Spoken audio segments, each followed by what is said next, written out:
Hi കൂട്ടുകാരെ, പുതിയ വീഡിയോയിലേക്ക് സ്വാഗതം. 5ാം ക്ലാസ്സിലെ കേരള പാഠാവലി കടലോളം സ്നേഹം എൻ്റെ അമ്മ എന്ന പാഠഭാഗത്തെ പ്രവർത്തനങ്ങളാണ് ഇന്ന് നമ്മൾ നോക്കാൻ പോകുന്നത്. ഇവിടെ ഒരു കൊച്ചു കഥയുണ്ട്, നമുക്കത് വായിച്ചു നോക്കാം. പൂവ് ആദ്യമായി കൺ തുറന്നു. അമ്മ ചെടിയെ നോക്കി ചിരിച്ചു. വൈകാതെ അവൾക്കൊരു കൂട്ടുകാരിയെ കിട്ടി, ഒരു കൊച്ചു കുട്ടി. കുട്ടി ചോദിച്ചു, പൂവിന് ചിരിക്കാൻ അറിയാമോ? ഞങ്ങളെപ്പോഴും ചിരിക്കുകയാണല്ലോ.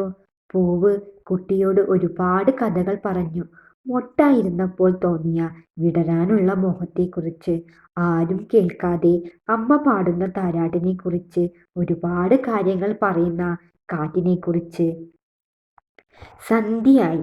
പൂവ് ധാരാളം കഥകൾ പറഞ്ഞിരുന്നെങ്കിലും പറയാത്തവ പറഞ്ഞതിലും ഏറെയായിരുന്നു. കുട്ടി വീട്ടിലേക്ക് തിരിച്ചുപോയി ഉറങ്ങി.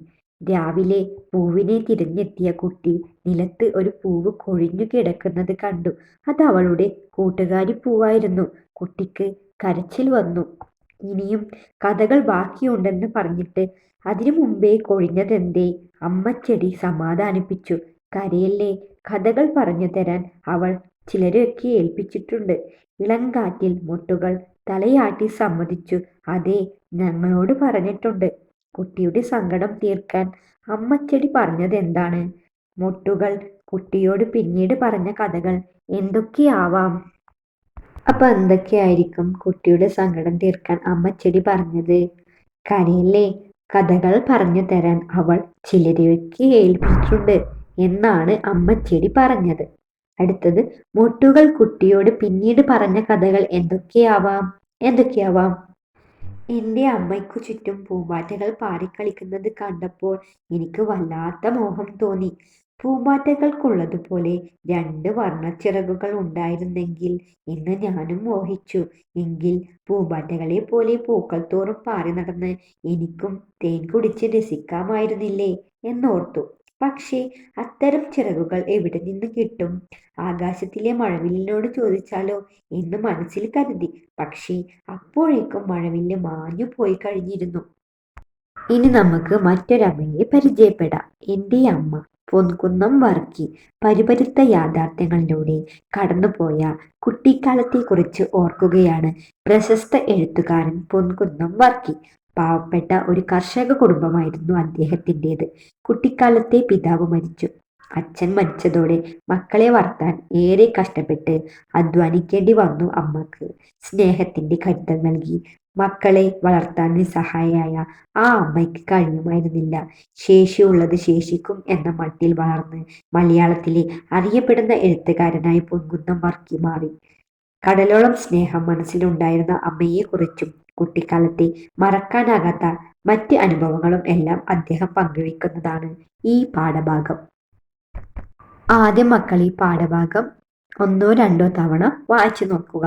ഇനി നമുക്ക് പ്രവർത്തനങ്ങൾ നോക്കാം. കുഞ്ഞു നൊമ്പരം. പൊൻകുന്നം വർക്കി തൻ്റെ കുട്ടിക്കാലത്തെ അനുഭവങ്ങൾ ഓർക്കുകയാണ്. എന്തെല്ലാം ഓർമ്മകളാണ് കലാകാരൻ പങ്കുവയ്ക്കുന്നത്? അപ്പൊ എന്തെല്ലായിരിക്കും? പരുപരുപ്പുകൾക്കിടയിൽ കൂടിയാണ് താൻ വളർന്നതെന്ന് പൊൻകുന്നം വർക്കി പറയുന്നു. കുട്ടിക്കാലത്ത് അച്ഛൻ മരിച്ചതിനെക്കുറിച്ചും മക്കളെ വളർത്താൻ അമ്മ കഠിനമായി അധ്വാനിക്കേണ്ടി വന്നതിനെക്കുറിച്ചും അദ്ദേഹം എഴുതുന്നു.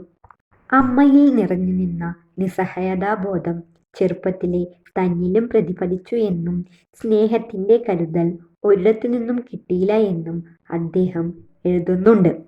ശേഷിയുള്ളത് ശേഷിക്കും എന്ന മട്ടിൽ വളർന്നുവെന്നു എന്നാണ് അദ്ദേഹം തന്നെക്കുറിച്ച് പറയുന്നത്.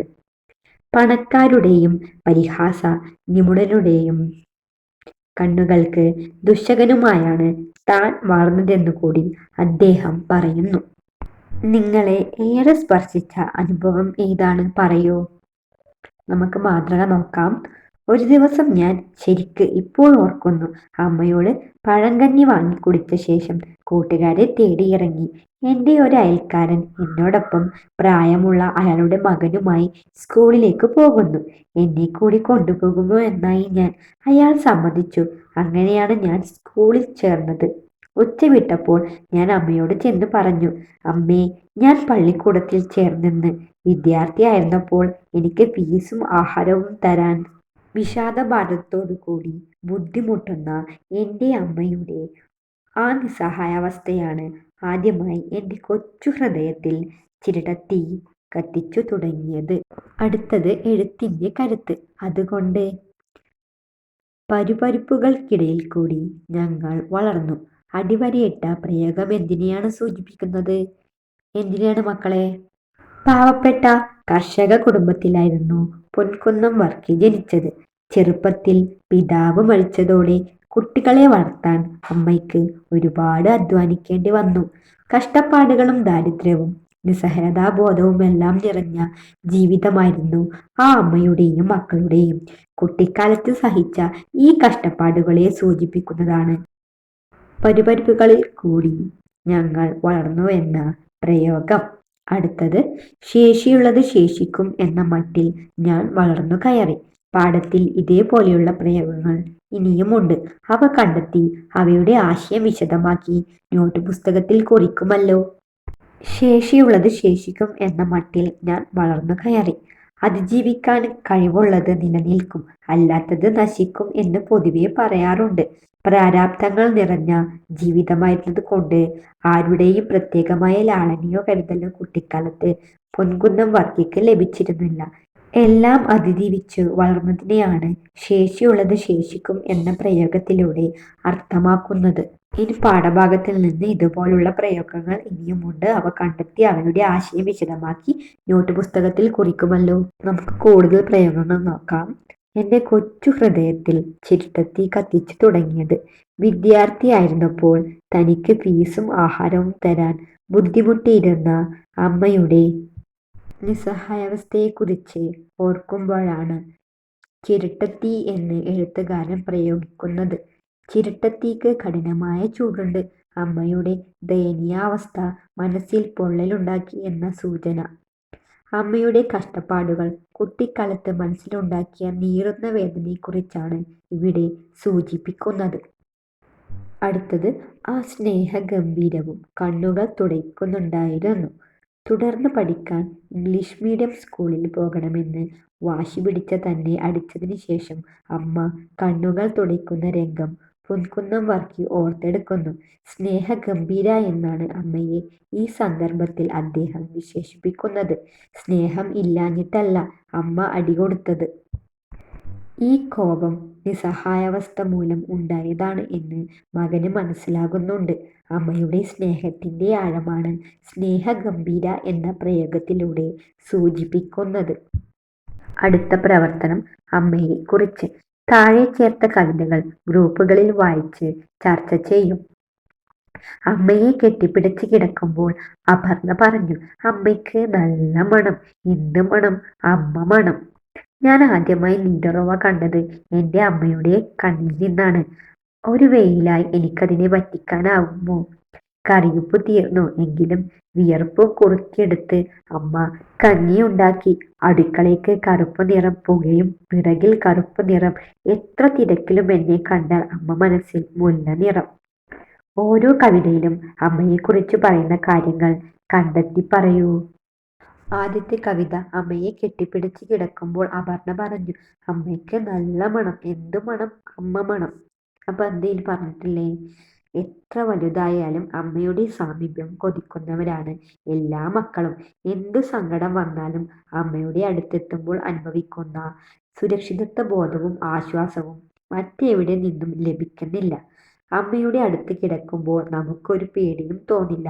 അതൊരു സ്നേഹത്തണലാണ്. അമ്മ മണം യഥാർത്ഥത്തിൽ അമ്മയുടെ അളവില്ലാത്ത സ്നേഹമാണ്. അത് അമ്മയ്ക്ക് മാത്രമാണുള്ളത്. അമ്മ പകരുന്ന സ്നേഹവും കരുതലും സുരക്ഷിതത്വവും എല്ലാം ഈ വരികളിലുണ്ട്.